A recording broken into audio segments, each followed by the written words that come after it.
on behalf of the Institute for Leadership and Strategic Foresight. Welcome to So You Want to Be the Chief, a podcast for leaders. I often start the program with noting that I've not ever met the person that I'm interviewing. However, this is totally different because Lieutenant Colonel Chris Brown and I go way back. Well, actually, he goes way back. I don't go that far back because I'm not that old. But he and I were together at the Air Force Academy in the Center for Character and Leadership Development. In fact, he took me to the East Coast, to Vermont, to his alma mater when I went out to speak or to dance or to do, I don't know, something like that. But anyway, good to see you, Lieutenant Colonel Chris Brown. You were a captain the last time I saw you, sir. I know. And last time I met or saw you, Chief, you were still Chief retired, but one of us moved forward in life. Yeah, that's true. Well, I think you've retired since then, but yeah, it's good seeing you again, Chief. Yeah, I'm retired, squared. Yep. So, and really, sir, I'm not retired. I'm refired because I'm doing more now than I ever did in my life, and that's okay. I'm good with that because no matter what you call it, I'm jealous. Yes, air power, HEIR power. That's what it is. But good to see you, sir. It has been a while. You are now a recruiting squadron commander. Did I get that right? That's correct. Yeah, commander of the 318th Recruiting Squadron. Congratulations, sir. Boy, are you enthusiastic. Yes, Chief. And again, I know you know a little bit about me because we spent a lot of time together back in the day. But as a musician, we had the triad. It was PA, recruiting, and band. And I've got a coin somewhere out of the thousands of coins that I have. And I carried it proudly, And so we worked together. I worked a lot with recruiters back when I was in the band, all over. Gosh, I don't know, most of the United States, and a little bit in Germany, but overseas we didn't. I don't know if recruiting has a lot of impact overseas, but nonetheless, stateside CONUS, I worked a lot with them and always enjoyed them. And all the other recruiters always were enthusiastic for some things and for not so much for others. But I'll leave it at that. So now, how long have you been in the Air Force, sir? So 17 years now as a commissioned officer, commissioned through ROTC. Okay. And that was, you went to Norwich. That's correct. Birthplace of ROTC. Norwich University or college? Yep, Norwich University. Yeah, Norwich University up in Vermont. Okay. And if you remember, the general that was the president, or I'm not sure what his title was, gave me that big hat, that big black hat with the plume and all that stuff. I still have what we call is a tar bucket. You still have the tar bucket? Yep. I still have it. Yeah. Awesome. So it's great time, a great school, great university, great program, and I think it's still around, right? I haven't heard of it in a while. It's still the oldest private military institution in America. It's still up and running. Although, if I remember, sir, we had in that trip that we took up there, we couldn't find a McDonald's anywhere. I think that's one of Wendy's or Chick-fil-A or nothing. Nope, you remember we're in the middle of the mountains up there. Right down the road is Montpelier, capital of Vermont. If you blink, you'll miss it on the highway. But Montpelier is the only U.S. capital without a McDonald's. So you're right, Chief. And still they don't have one. Still, absolutely not. All right. Well, now's your opportunity. So here in the next 10 or 12 years, when you retire, you can go back there and open one. The first one. I'd rather not. I don't want to ruin a good thing. So a little bit of experience. Now, you're an intel officer originally. That's correct. Yes. So I commissioned as a 14N. Okay. And you've done other things, though. I have. Yeah. So I did commission as a 14N, but this is actually my third assignment outside of my intel career field. So my first was when I was up at the academy with you for those 3 years in the CCLD and working with the superintendent's office and the CAG there. Second time was actually my assignment right before this. So after my PME, ACSC, I went the political affairs strategist route, or PAS. And so my last tour was in Ramstein, Germany, where I was doing international affairs, security cooperation with our allies and partners in Eastern Europe.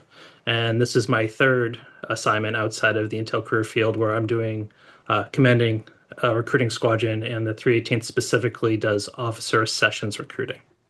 Officers, okay. Now, and It's been a while, but I'm sure it's not gotten any better. All of you guys, all recruiters have like a huge area of responsibility, don't you?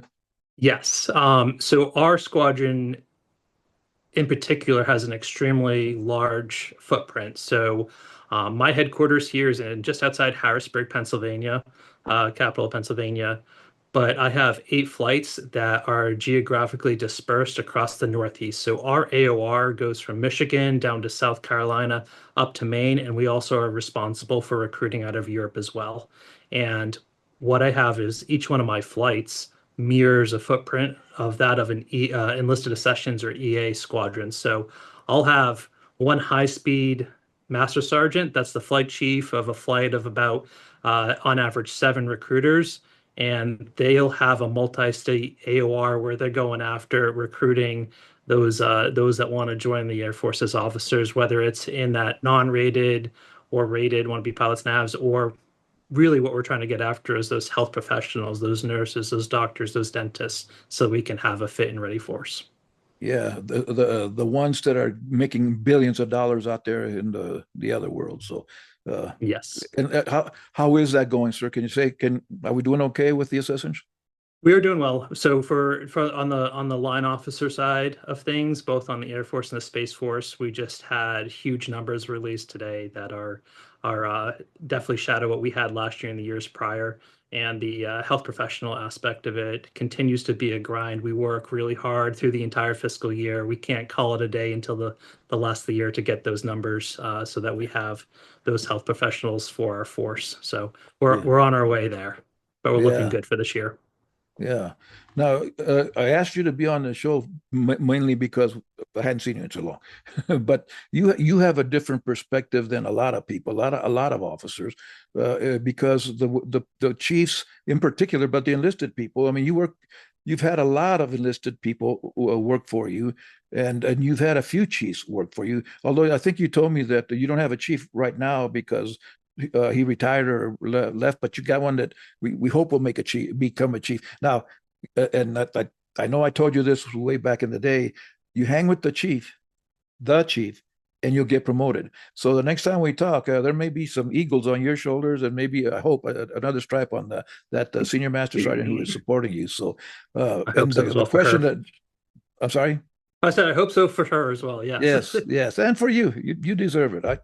But you will, I will appreciate that note when you say, "Chief, it happened," and just that's all you got to say. Just I know, but anyway. So, what is your perspective? Because this is, so you want to be the chief, and I know that the book was published when we were together. But what do you think it takes for a person to be a good chief, whether they already are or an up and coming one? What do you, as a squadron commander, because the chances are you'll do this for another year or two, and then you get another squadron commander job somewhere doing whatever, and hopefully you'll have a chief. What do you expect from that chief?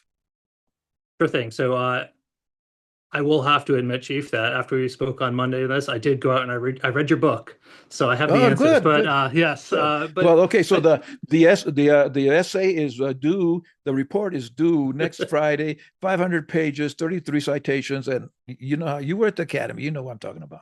absolutely, that'll be too easy. So I think the biggest thing, and I would say this is that whether it is the chief or an SEL in that position, it may not have the grade to go there, but that senior enlisted leader position for a squadron, I think that my expectations for that I have for them as a commander is that they're going to first and foremost be my trusted advisor, right? I need someone that I can rely on, that can be my go-to on advice, to bounce ideas off of, to carry my message when I'm not there, to be able to help lead the squadron towards my vision, and also just overall safeguard the morale, the well-being of the unit, and make sure that really it's cohesive and that we can be the best that we can be from that enlisted perspective. Because that's one thing that I don't have, right? Like I said, I commissioned through ROTC. I don't have that enlisted perspective. I believe that we're all the sum of our experiences, and my experiences don't have that perspective to it. And I can hear and I can listen, but that empathy is only going to go so far, and it will limit it just based off my experiences. So what I ask for them is first and foremost, it's just trust, right? Trust that they're gonna tell me what it is, that they're gonna call my baby ugly, not my children, but whatever we're working on, if it is ugly, and so that we can be better, right? That's the end of the day. I I'll do everything to the fullest, and I try to make the best decision, and I can only make that decision if I am truly informed and accurately informed, and I'm going to trust that chief or that SEL to advise me in that aspect, be able to tell me what's not being said in front of me, because I know when I walk into a room, opinions will change, things will be muted or perceived for the boss, and so being able to first tell me what's going on in the unit that I may not be privy to or see, but also be able to communicate that beyond when I leave the room as well. Yeah. And you know, so I've worked for a lot of senior leaders, a couple of generals and all, and every single one of them, as we got to know each other in the first 5 minutes, that officer, that leader, that boss told me, "I want you to be honest with me. Tell me the truth. Keep me out of trouble." Now, not all of them lived up to that.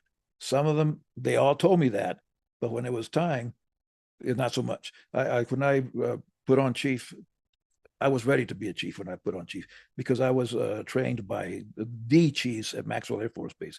You know, I don't know there's how many there are, but the toughest ones, at least in my day, were right there. But one of them told me, if you want to be a good chief, you got to be willing to have your butt chewed at least once a week. And what he was saying was, you got to be honest with the boss, no matter what. And like I say, I worked for some who wanted a yes man, and we didn't get along very well. And those that did want the truth, and I told them the truth, and it was always, well, it was half and half, I guess. You know, I don't know what percentage, but I've always told, particularly enlisted people, you got to tell the boss the truth, whether you like it or not, and hopefully he or she won't take it personally, but you got to tell them because that's your job. Otherwise, we're going to fail. You know, and we don't need to fail because the boss didn't know and not having been in some pretty high positions myself, sir. You know, I'm going to make decisions based on the information I have. Mm-hmm. Period. So if you don't give me the right information, I'll make a stupid decision. No, and especially as an officer, you're responsible for that. You're accountable for that. That doesn't go away. But you want to do the best you can. You want I get in trouble, sir, because especially cadets, well, you know, officers that graduated and remember me come back and they bring me their babies and say, "Look, isn't she cute?" And they get upset when I say, "No, she looks like a monkey." I don't understand that. You remember integrity, right? Honesty. So Yep. I quit answering. I just turn around and go the other way. Mm-hmm. You can just say they look just like you, and then you're honest. Maybe that's worse. I'll have to write that one down. That's I think a good example of that, just the other day, actually. And like I said, I walked into my SEL's office and I just said, I have an idea. You need to tell me if it's a good or bad one. Because, you know, and I don't want to bias it. And like we started off, I'm an intel officer, and I'm used to being wrong, right? We're not right all the time. And so when I start getting in this job and everyone tells me how right I am in a job that I've never done before, I know something's wrong. And so being able to have that BS filter, really, and the way I put that is like that's in the triad. I know we're talking about Chiefs here, but that's got to be the shirt as well. And so that's my trusted triad, where no BS. People can tell me I'm wrong, and so that we can fix it and do the right thing for the squadron. Yeah, yeah. And now I think you'll agree it is a mutual thing, right? We have to be honest with each other. You too have to be willing to tell the chief, go get a haircut. Now, if you have to tell the chief, go get a haircut, there's something really wrong. But you know, you never know. Things can happen, and you don't understand. And I think also, you know, one of the things that I tell enlisted people is, man, pay attention, listen with your eyes as well as your ears, and even your heart, because nowadays, sir, and you know, you have more experience, more recent experience. There's so many things going on with everybody, not just enlisted people, but everybody. You know, life is hitting us really badly. One of the things that I see more and more, and maybe it's just because I'm watching for it, but my brother-in-law and his wife have an autistic son, And I see that a lot more in the field than it ever was, or we didn't know about it. I don't know. And particularly single parents with autistic children. How do you live that way, man? That's I don't know. That's really tough. Knowing just a little bit about how my family deals with it, because autism is getting bigger and bigger. We don't even know why it's how it happens. So pretty tough. For sure.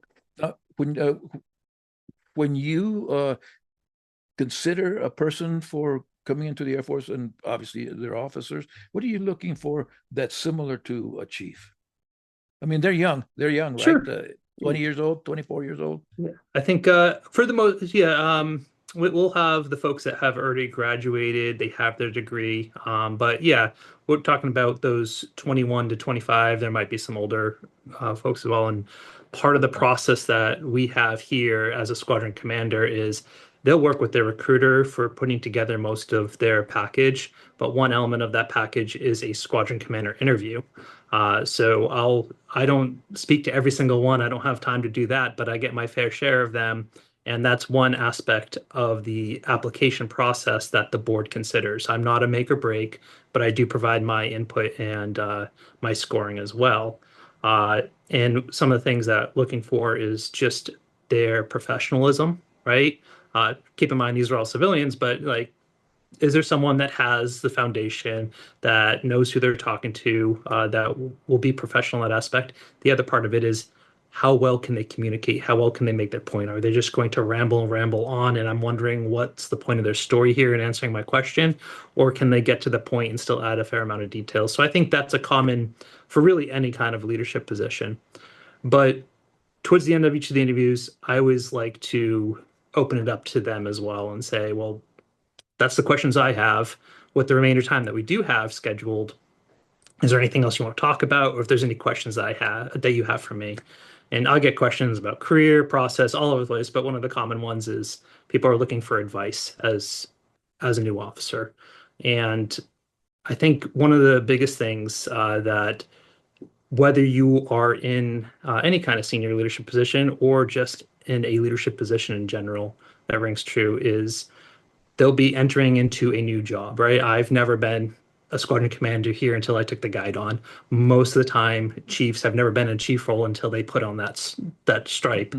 And so you'll have an idea of what you're getting into, but at the end of the day, you don't know, right? And like any new job, you're going to have to learn and rely on those that are around you. So I think the advice that I give folks is know that you don't know, be humble enough to admit it, and then ask for help, right? And learn from those around you. And I think that's one of the things that part of it is that success aspect of it. So for a chief that's getting into that role, the biggest thing is ask the other chiefs, rely on them, build that network, because odds are you're going to be calling them with questions or how to do this, just like I did when I first took command here at the squadron. I called up my fellow squadron commander peers and asked questions about things. And now that I'm in that senior cohort of my second year, I'm providing that advice to the new commanders coming in as well. So building out that network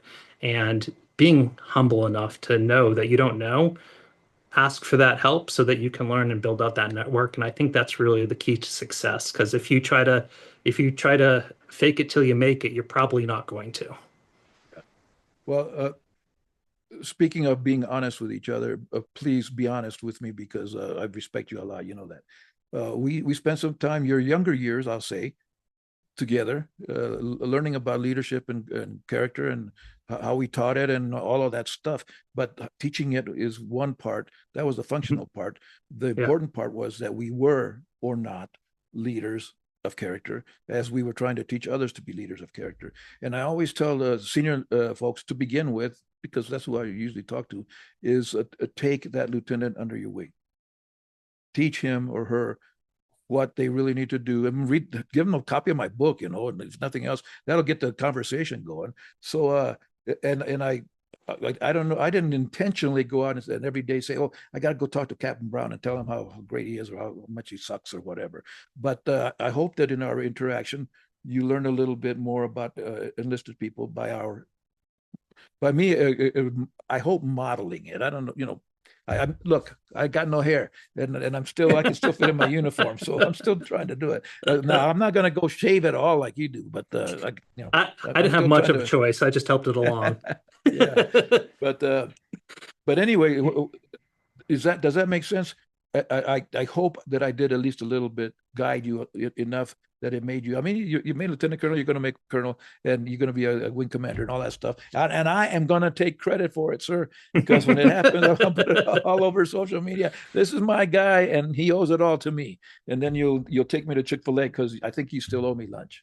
I'll get you. I owe you, Chief. No, I do. I did. I know for the folks at the academy at each graduation, they always say that they graduate 2 classes. And I'll say this is that I really did enjoy my time at the academy working with you and CCLD.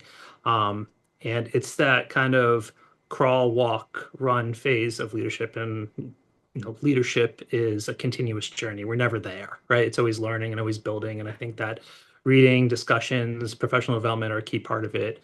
But I do want to, you and Colonel Barry, the 2 folks that I would say I've learned a lot and probably my entire foundation for servant leadership about. And so it's something that definitely got that schooling there and had the opportunity out of once I PCS from there in a number of different positions to be able to get some reps in, work it. And it's something that I still continue to work on now, but definitely have to credit you for at least, bring me in a little understanding what it is. I didn't go to the academy. I didn't get that education as a cadet, but I got as a captain. So yeah, well, and I can speak for Colonel Barry because we think similarly. We don't think alike, but we think similarly. And what we tried to do, not just for you, but we did for you because you were there and you were young, and is give you the foundation.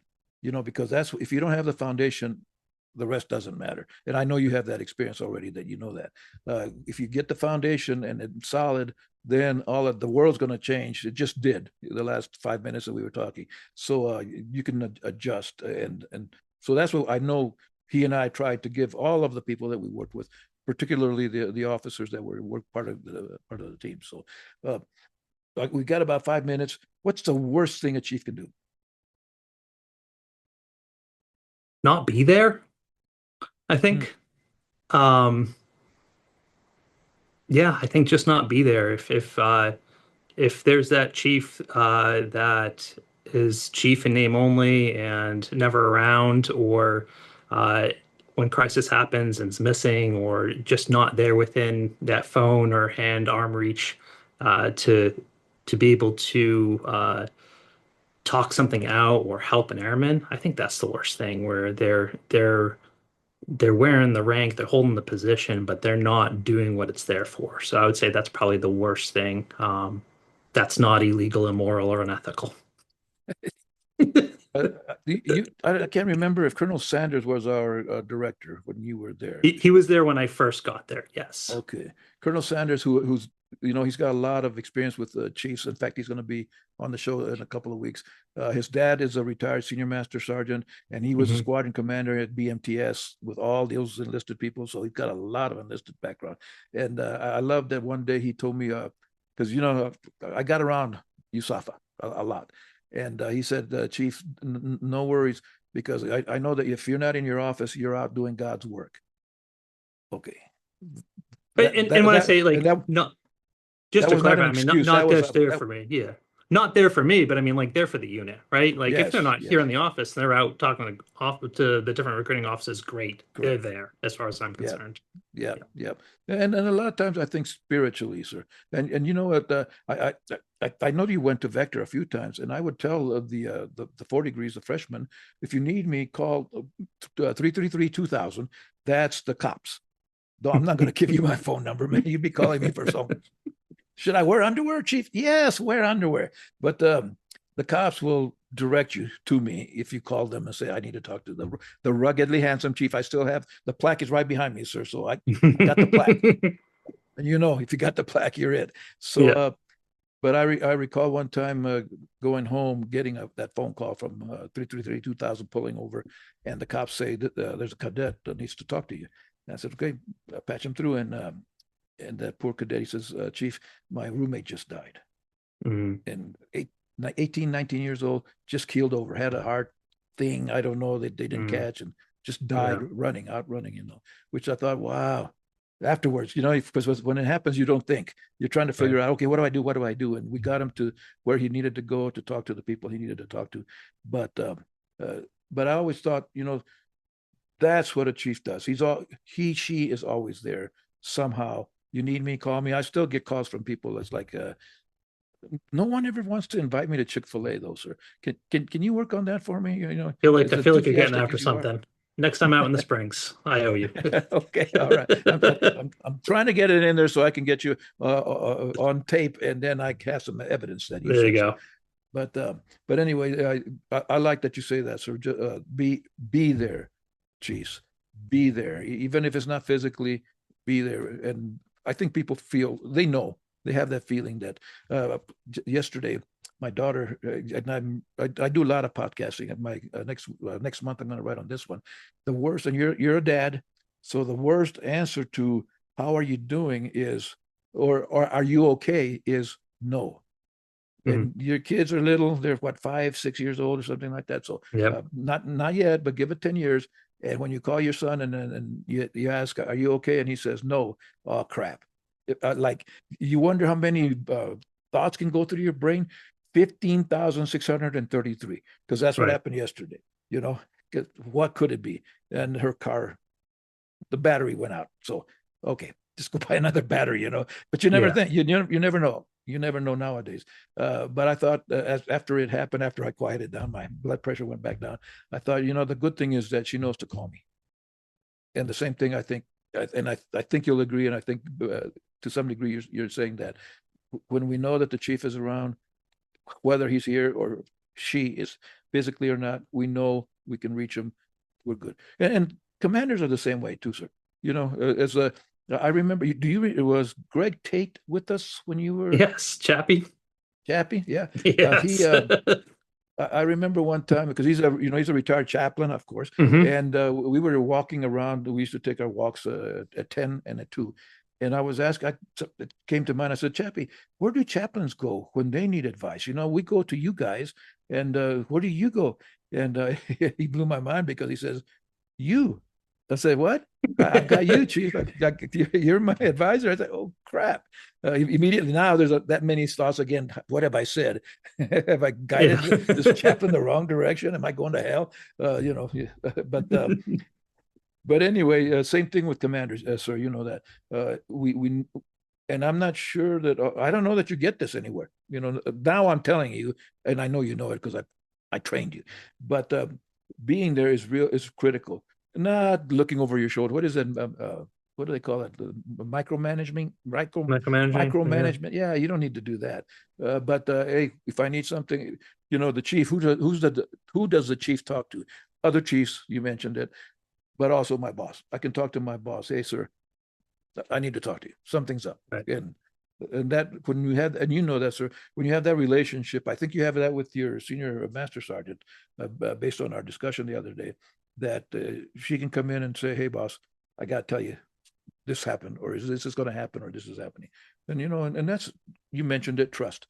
We trust each other, that we care enough about each other. We've got to take care of each other, even if it's bad news.